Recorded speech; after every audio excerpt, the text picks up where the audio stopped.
కేసులు పెట్టి third degree ప్రయోగించి రోకల్ బండలు ఎక్కించడమే ఇంద్రమరాజనం.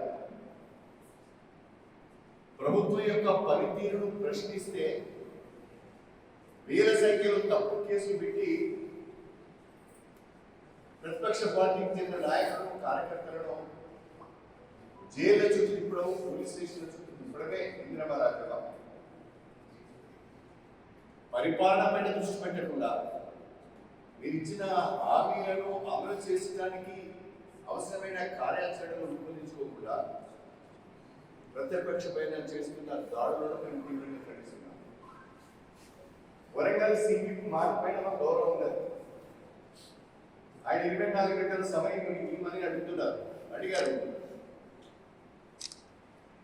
మేము ఆత్మకూరు ఎస్ఐని సస్పెండ్ చేయాలి, సంఘటన పైన సమగ్ర విచారణ జరిపించి ఏసీపీ పైన కూడా చర్యలు తీసుకోవాలని చెప్పి మేము డిమాండ్ చేస్తున్నాం. వారు అడిగిన విధంగా 24 గంటల సమయం ఇస్తున్నాం. పోలీస్ ఫ్రెండ్లీ అని చెప్పుకునే తెలంగాణ పోలీసులు కాంగ్రెస్ పార్టీ అధికారంలోకి రాగానే ఇందిరమ్మ రాజ్యంలో రూకల్బండ లెక్కించి కట్టించుకో.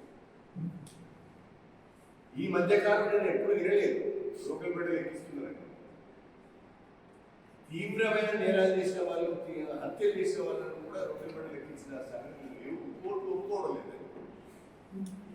కానీ వరంగల్ పోలీసులు రాజకీయ ప్రేరిత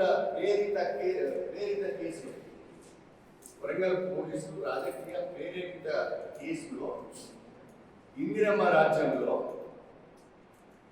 ఎన్నికైన ప్రజాప్రతినిధుల పైన, పార్టీ ప్రతినిధుల పైన థర్డ్ డిగ్రీ ప్రయోగించడమే కాక రోకల్ బండి లెక్కించి ఇష్టపడినట్టుగా పుట్టింది. వెంటనే వీళ్ళందరినీ మేము తీసుకొని సిపి దగ్గరికి వెళ్ళాము. సిపి గారికి ఇదంతా చూపించారు. వీళ్ళందరూ కూడా వాళ్ళ దగ్గరని కూడా చూపించారు. మీరు నాకు ఇచ్చిన మాట పోలీసులకు దెబ్బలు కొట్టే అధికారం లేదని చెప్పారు. కానీ మీ పోలీసులు ఈ రకంగా విపరీతంగా మా పార్టీ కార్యక్రమం కొట్టారు.